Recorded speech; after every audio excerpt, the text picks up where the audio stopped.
What in the world is going on? I haven't forgot about Jay-Z. Have y'all forgot about Jay-Z?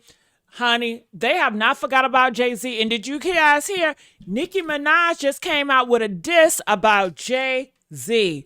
Baby, what? Honey, it is a rapper that's speaking out, Beanie Sigel. I don't know how to pronounce that man's name. But he said, Jay-Z, you better run, boy, run. Yeah, he told Jay-Z to run, honey, and he knows Jay-Z. He knows Diddy. It comes out the horse's mouth. These are people that know Jay-Z and Diddy, and they are speaking. And the stuff they're saying about Diddy and Jay-Z, honey, come in here and shut the door, okay? When the fan drops, you know the truth drops with it, girl. Make sure y'all like, share, subscribe here at the Messy Sweet Spot. Check this video out. Let's react to it. Come on now. Beanie Sigel was the Yeah, he was fire. and they will only let Beanie Sigel only sell so many records. This came from an executive for Beanie. They would you couldn't be bigger than Jay-Z on Jay-Z's label. What's that? That's Mob King? Niggas feeling marvelous. You gotta get the shoes though. Y'all know what it is. You ain't hear about them parties? Nah, that wasn't for me.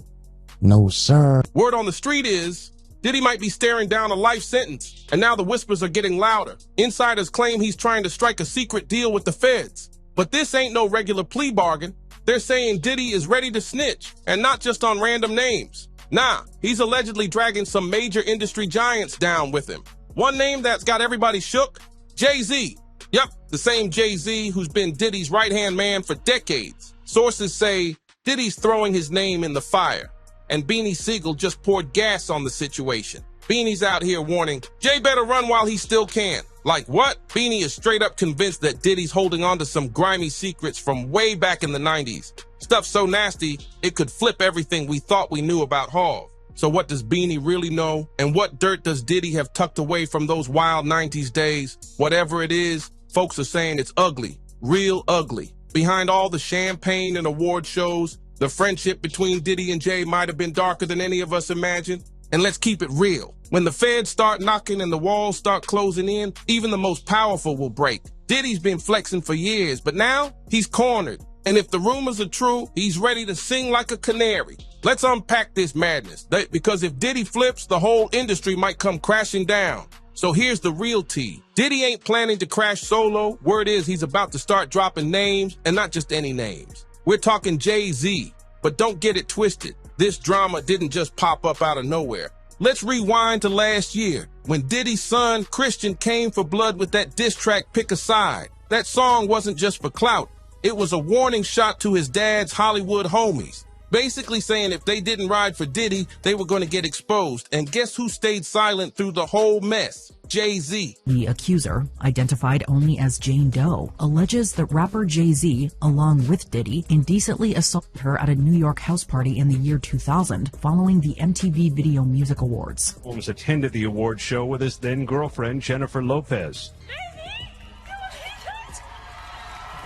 I mean, Mr. Carter has nothing to do with Mr. Combs' case or Mr. Combs. They knew each other professionally for a number of years, just like in all professions. People know each other. At the music awards, they support each other. You go to the NBA All-Star game, they support each other. That's just how professions work. There is no closer association between any of them. That's also a matter of fiction. That's all that there is. He doesn't know anything about the charges or allegations against him. He has nothing to do with that case. And there's nothing more to say. Not only did Jay stay quiet, but he sent his lawyer, Alex Spiro, out in public to distance himself, claiming Jay and Diddy were never even close like that. Cold. And apparently when Diddy heard that, he went off. Multiple insiders now say Diddy snapped, and he's ready to burn bridges and take folks down with him just to save himself. And that brings us to Beanie Sigel, the dude who's been warning Jay to dip out of sight. Why? Because Beanie knows how Jay moves when things get messy. Back in the Rockefeller days, Beanie was down for Jay. Did dirt, laid tracks, even paid the price and went to prison. But when things got tight legally, Jay-Z left him hanging. Right now I'm facing weapons violation, attempted. They trying to get a boy 20 to 40 years. They came to me with a deal. Their deal was 18, 36 years. Of course, I turned it down. Thought this was America, people. Guilty until proven innocent, huh? Now fast forward to today. Diddy's neck deep in a federal storm, possibly facing life, and guess what? Jay's MIA again. No statement, no support, just silence. Just like he did with Beanie. So if Diddy's really about to spill everything and Beanie's warning is legit, then Jay might want to get out of Dodge. Fast. Let's not forget, Jay-Z and Diddy go way back. We're talking tight since the 90s. That means Diddy had front row seats to all the wild moves happening behind the velvet curtains of Rockefeller and later, Roc Nation. Deals were being made, secrets were being kept, and people were getting protected when the feds came sniffing around. So if Diddy's really out here flipping, best believe he's got receipts. He could spill exactly how Jay managed to keep his hands clean, while folks like Beanie Sigel ended up taking the fall. If that happens, Jay's whole clean-cut billionaire image, gone. And it would finally back up all the stuff Beanie's been hinting at for years.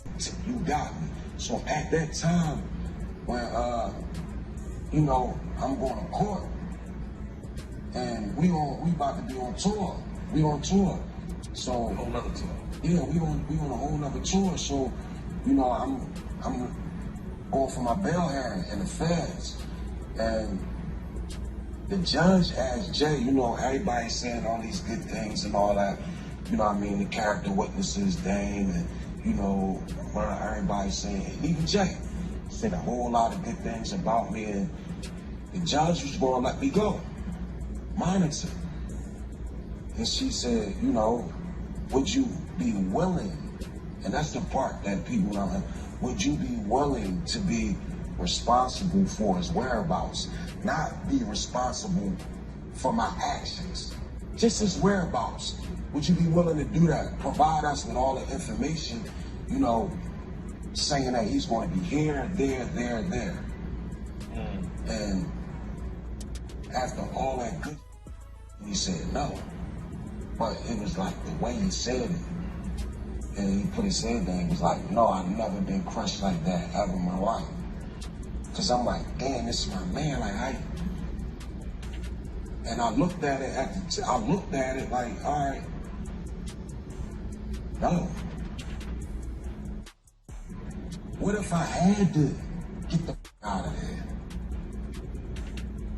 I'm in jail, I'm still tall, all my, but what if I really needed to go? This was going to my mind.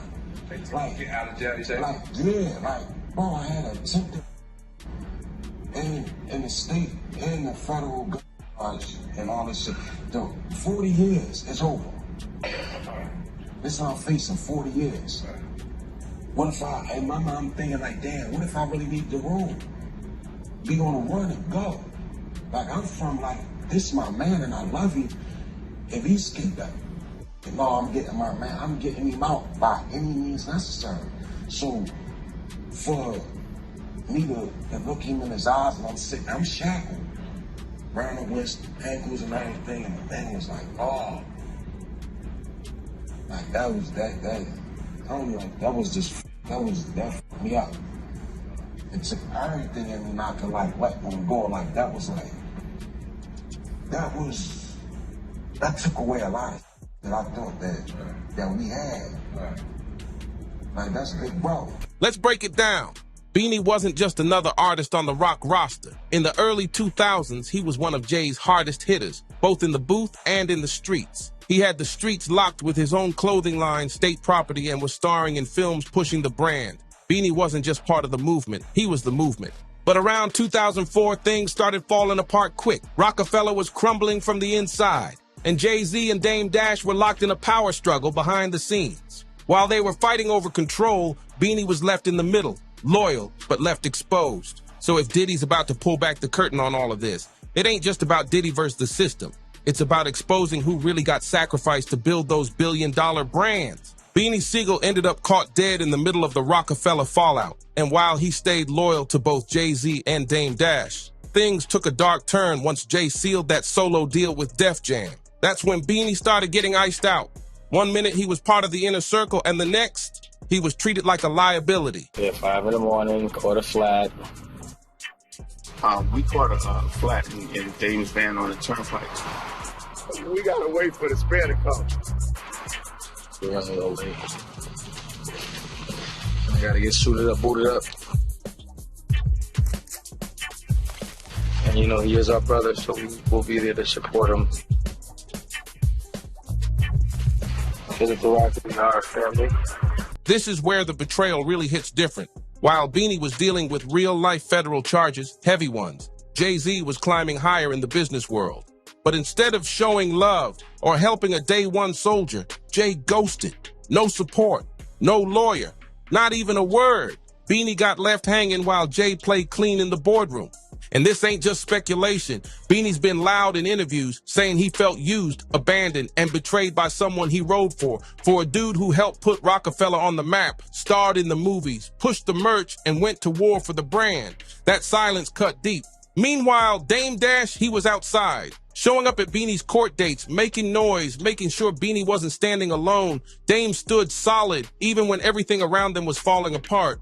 So yeah, when Beanie warns Jay to run, now that Diddy's name dropping, he's not just talking reckless. He's speaking from real pain, real history, and years of watching snakes shed their skin. And if Diddy's really airing it all out, that betrayal might finally come full circle, publicly. While Beanie was tied up fighting serious legal cases, Jay-Z was out here living like it was all good, dropping the Black Album and pulling the old "I'm retiring" stunt, only to pop back up a few months later like nothing happened. Meanwhile, Rockefeller was crumbling fast. By 2005, the empire was split. Jay took the throne at Def Jam, while Dame and Biggs dipped into other projects. And Beanie? He was left behind in the wreckage. That same year, Beanie dropped his third album, The Be Coming, and let's be real, it was fire, but most of it was recorded while he was juggling court dates and legal stress. The project had depth, pain, and bars, but it barely got the push it deserved. Jay didn't lift a finger to support it. Beanie was no longer a priority, just another name left in the dust while Jay climbed the corporate ladder. Did Jay really call up them people? Just need to know to add them to the infested extermination list. Listen, before I even got there to the building, you gotta understand this. It's all documented. This year's Powerhouse, Jay came last year. In the Philadelphia Daily News, the day after the Powerhouse, they had an article. And I didn't even go to the Powerhouse last year. It had an article in it. Inside sources say Jay-Z beefs up security and threat that retaliation from Beanie Sigel for dropping him from the label. This was in the newspaper. It's in the paper. It's public record. Mm-hmm. Go, it's $20. You can search it and find it. Mm-hmm. It's public record. That was last year. So when I'm reading this, like, damn, what the? You know what I mean? Inside sources say. Right. Where that come from? I ain't never see the Powerhouse where they got boot cops walking around with K9s and all that shit. Go on the internet, Google it. Bernard Hopkins was there. I didn't even know Bernard was there. Right. Go to allhiphop.com. He confirms it. So there you are, just like the song says. Yeah, because what happened was, I stood right in the, and because they made sweeps. When I came in the building, and people was going in the back and all that where the dressing rooms was at. We was standing in the back, me and my peoples or whatever. Bleak come out with 5 bodyguards. What's up, C? No, what's going on? Damn, what's up? What you doing? Who back there, Jay? Come on, let's go back there. And you keep on moving the conversation and you don't want to go back there. Your bodyguard's there and I don't got no, you know what I mean, to pass. He was like, man, you need to come holler at the big hunk. Man, dude, don't f with me. I ain't going back there. And that's what I told him.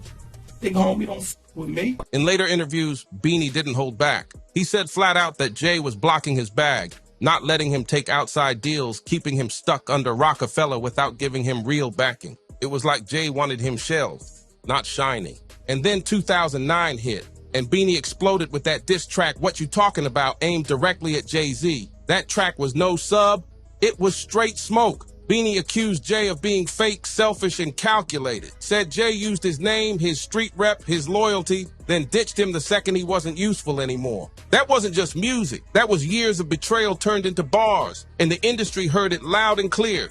When it came to Jay-Z's response to Beanie's diss, he brushed it off like it was nothing, played it cool and pinned the blame on Beanie, claimed Beanie was just deflecting, refusing to take responsibility for his own issues. Cold. But here's the twist.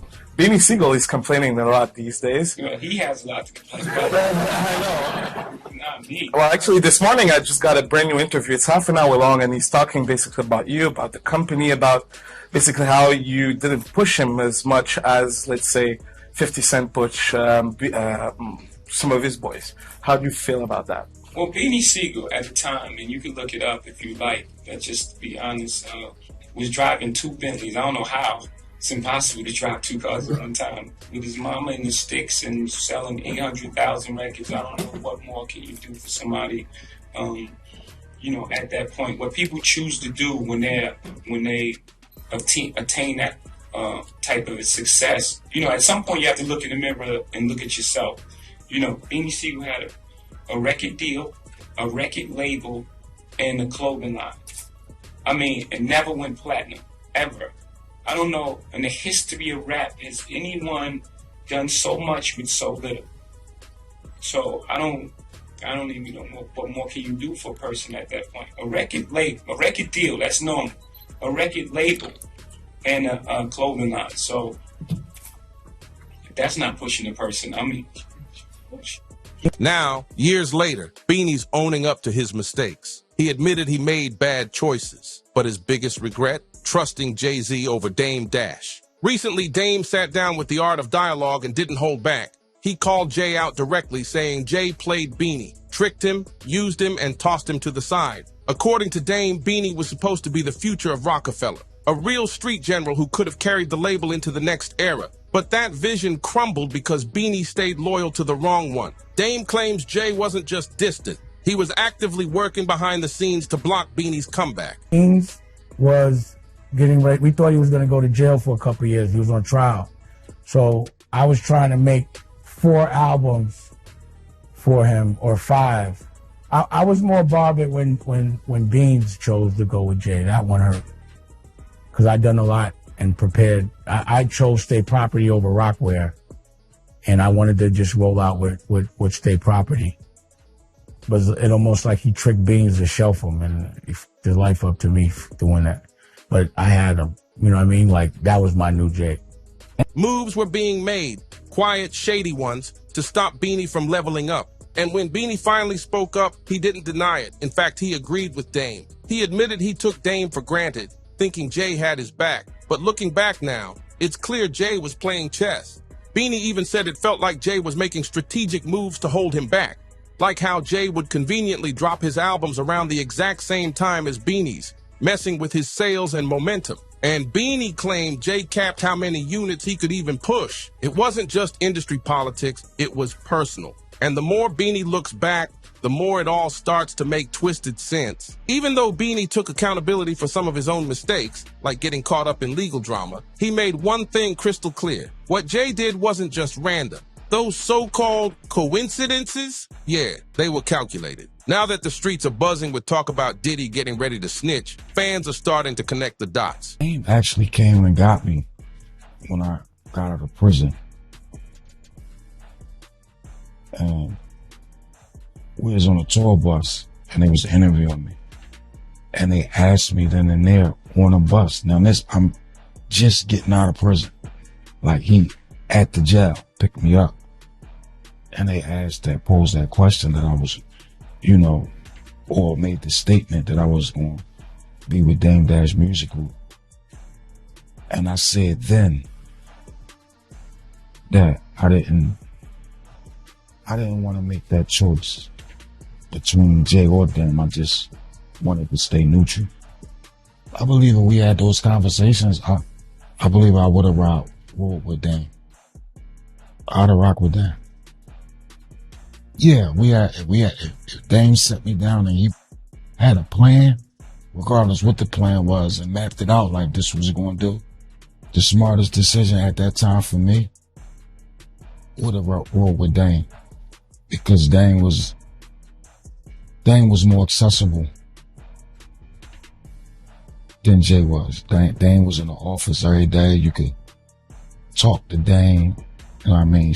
Dame used to come and chill on the block in South Philly.